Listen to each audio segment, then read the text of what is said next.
We're gonna jump straight into the closing session here, where we're gonna talk about driving successful transformations with family enterprises. At all family enterprise days at INSEAD, we are always having a very exciting MBA panel, which would be the closing remark. And the simple idea here is to learn from some of our current MBA students. And we are joined today by 3 MBAs from INSEAD. Selina Mittelsten-Schneid, you're an MBA from 21 June, meaning you're graduating here in June, so time is coming up. You have 2 periods left. We have Jocelyn Liu, MBA, who's going to graduate in December this year. And we're also joined by Cicely Liu, who's also going to graduate in June this year. So welcome so much to the panel. I think we are getting you on the video here. And while we do that, I would still recommend you, and I'll encourage you in the audience to send the questions. We had very good questions. As you saw, we did have a bit of time to blend it in, and we'll do the same thing here when it comes to the MBA panel. So Selina, Jocelyn, Cicely, welcome to the MBA panel here. I know you're very busy because I have heard you have your exams tomorrow, so we're very grateful to tap into your time and your knowledge here. So the way we're going to do it is we want to hear some takeaways and your own perspectives from today's program, and this is pretty open. You'll have 4 or 5 minutes, we each on that one, to hear from each of you. So why don't we start with Selina? What is your perspective? What did we learn today? How do you see it? Selina? Yeah, hello. Thank you, Martin. I'm Selina. I'm 5th generation of an international diversified corporate group called Vorwerk, which is headquartered in Wuppertal in Germany. As Martin said, I'm an MBA student graduating this summer, and I'm currently in sunny Singapore because people have been asking where we are currently. Thank you for the enriching presentations and discussions. And I think especially when dealing with crisis, I agree with a lot of what has been said before, especially when it comes to the business perspective, the digital transformation and adaptability that Jean Geron mentioned, as well as the resilience that was talked about all through the presentations. Because since our business is quite old as well, we're not necessarily known to be the most progressive, but rather be very reliable businesses that are long-term focused.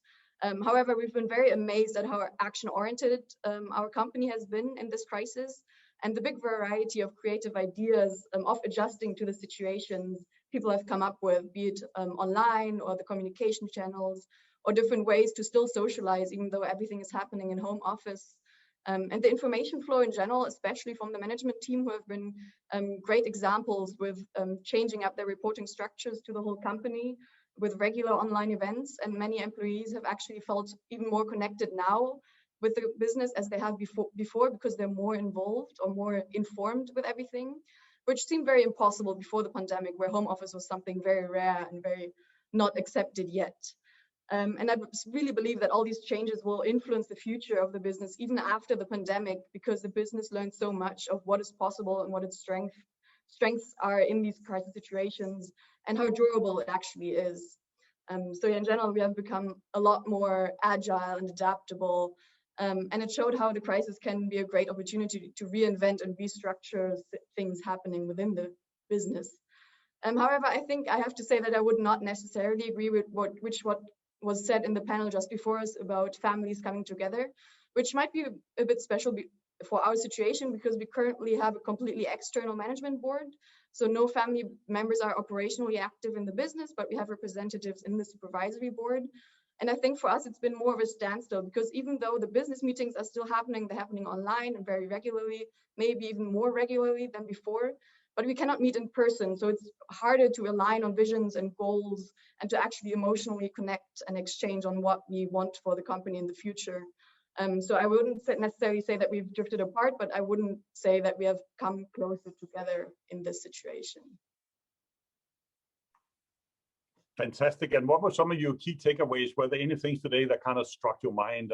Either I'm going to bring this back, I don't believe in it, or a couple of points here from the academic and from the more with the practitioner's perspective here. I know we had a broad representation of issues. Anything that struck with your mind today? I think especially how it wasn't necessarily said directly, but how important it is for a business to really determine its real strength in these situations and then adapt to the current situations, especially around the strength, even if that means to downsize or to change business in some other ways, but to keep the core of the strength of the family business strong and adapt around it. Fantastic. Very good. Thanks, thanks, Elena. Jocelyn, welcome to the panel. We'll hear from you as well, your takeaways and your perspectives, and did we learn anything today? Thank you, Martin. So my name is Jocelyn, and I'm currently an INSEAD student. So my family business is based in Sweden. We're in the food industry. So we are doing food manufacturing and branding and distribution to retail and food service. So I think we are fortunate enough to be in a rather stable industry throughout the crisis. However, the crisis has forced us to also do more long-term planning and also adapt to a more digital environment when it comes to communication, especially between different teams. So this was also an interesting point that was brought up earlier. And I think in these crises, I also agree that with what has been said before, that we obviously you always go through different kind of crises. So this is maybe one of many that we will probably go through in our family business journey. So, and I think in the situation as such, we are forced to find new solutions. For example, we were forced to shut down our own logistics team, but to find an external partner to help us throughout the crisis. But and we found that partnership is actually better for us in the long run. So you do find new solutions to problems that probably weren't on top of the priorities before. And so I think, and also another point that was brought up before, which is related to family governance. I think as the crisis forced us to have discussions and to plan more for long term, these are topics that I think we have been talking about more often lately, and also will continue afterwards. Fantastic, very good. Thanks, Jocelyn. Cicely, welcome to the panel. Thank you so much, Martin, and it's a pleasure to be here today. I'm a second generation owner of a real estate investment family business in New Zealand, and I heard a lot of inspiring thoughts from today's panels, and I summed up my 3 takeaways which really resonate with my personal experiences. The first is the long-term vision of family businesses, which were repeated by many speakers, and I feel that's very close to my heart and close to my experiences. The second is the relationship-based investment, which Professor Fan has explained in a lot of detail. And the thirdly is the Asian model of the business family, which KP mentioned, and I felt that was such a great way of summarizing this new model of Asian family businesses, especially in recent years. First of all, long-term vision. I feel we as a family business have been very fortunate in the crisis situation, precisely because we did take a long-term vision. From a financing perspective, we were never over leveraged because we saw there is always opportunities to take on more investments and more profitability in the future. So there was no hurry to go the extra margin, and that really protected ourselves. We were investing heavily into many of the relationships in looking after our tenants, looking after our partners, and those really paid off when time is not as good, such as the COVID crisis. Secondly, the relationship element is so key to us, both in terms of how we work with external parties and the relationship within the business, in understanding where everyone comes from, and making sure it's coherent and people first before the business, and that keeps us very resilient. And thirdly, the business family model is very interesting because we are not continuing a particular business, but rather we're continuing the culture and the entrepreneurial spirit from one generation to the next. So even if there is a lot of transformation of what the business is, the culture and the spirit and the mutual understanding within the family is being passed down as a key for the succession. So I feel, especially with many Asian businesses that are growing, that are rising, that are going from first, second to third and fourth generations, gradually there are more exciting models emerging, and that's very exciting. Great question too. Thanks, Cecily.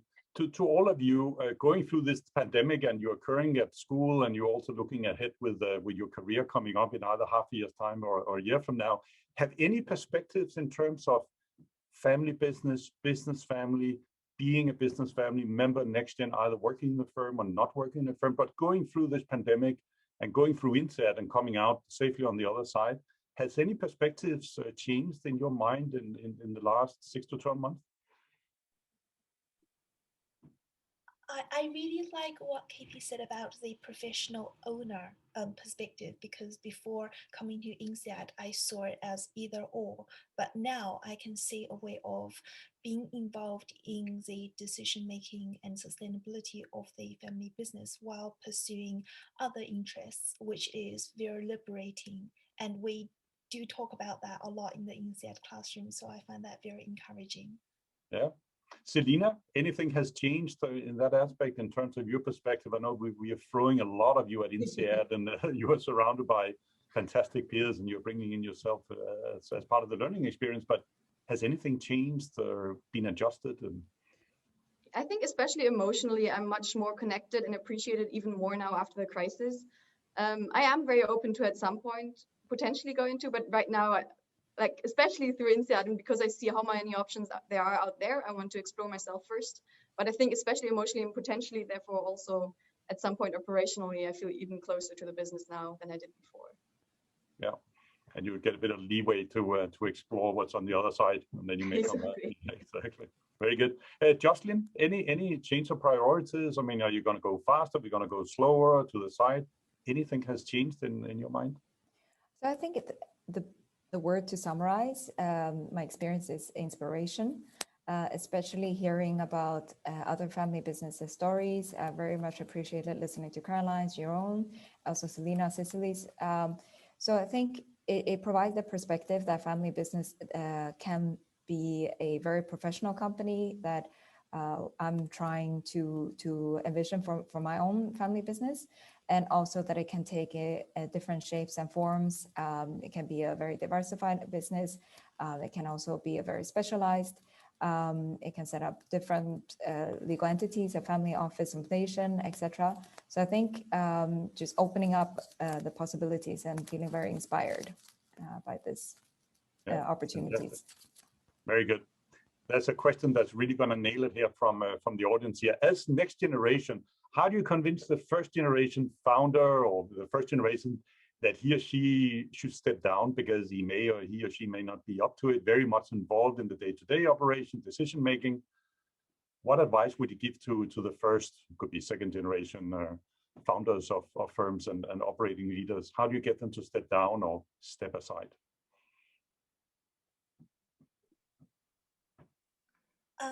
For me, it's quite an organic process of being more and more involved in the daily activities, decision-making process, asking questions, getting my parents to think and rationalize and explain.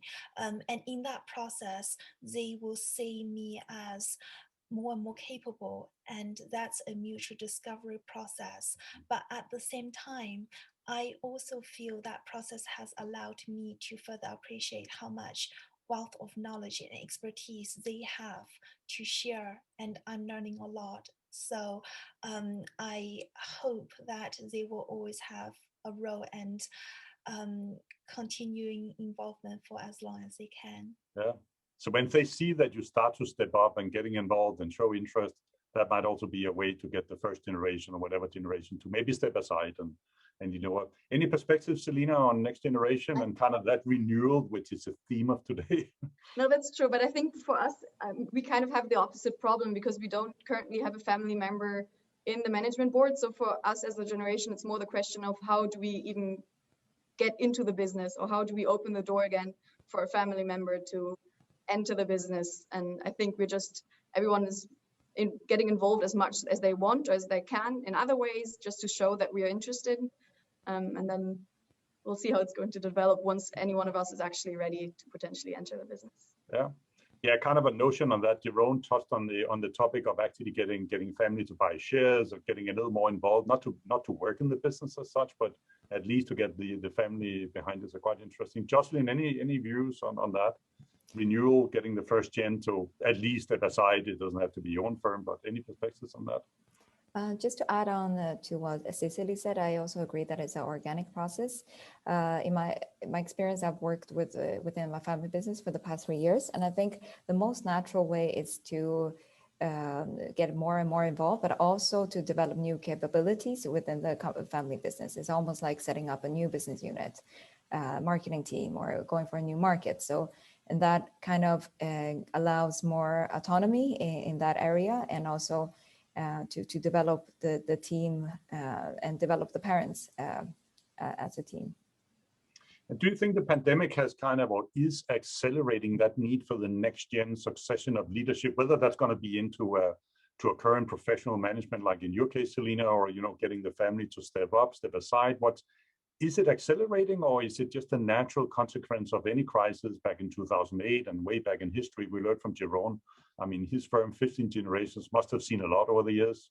But do you think by this crisis pandemic that things are accelerating in many aspects, or how do you see it?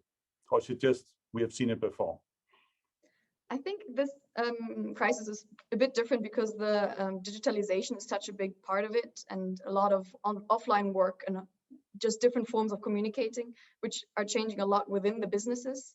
And yeah, let's see if it's going to change much for the families as well, because as the businesses are changing, of course, the family has to adapt as well. Fantastic. Yeah, definitely digitalization and technology, this kind of everlasting theme, it definitely has accelerated a lot of things here. Just on a closing note here, we have 2 minutes left here, but just want to hear, what's your piece of advice to the audience? I mean, we got a lot of people out there listening to our nuggets of wisdom today here. Would there be any piece of advice to get out of this crisis and renew and to be successful moving ahead? Any closing remarks here? Any ideas? What's a piece of advice you would give to the audience? I think I kind of mentioned it earlier, how I believe that it is really important to determine the actual strength of the business and then adapt around it, and be okay with letting go of other things that are not necessarily part of the core of the business, and focusing on what's really important. Yeah, very good. Jocelyn? I very much agree with what Selena said, building on the core. And I also, to some extent, I'm very thankful for the crisis, as it allows more time for reflection in a fast-moving kind of industry that's quite seldom.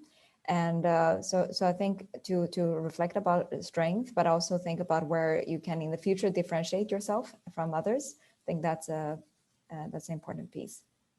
Fantastic. That concludes our MBA panel.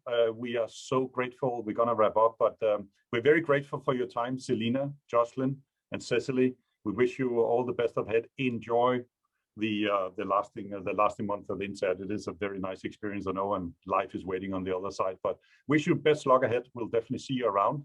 And I'm also going to wish you great exams tomorrow. And I know there's a little break next week. I think that is probably highly needed as well. So thanks for coming online today.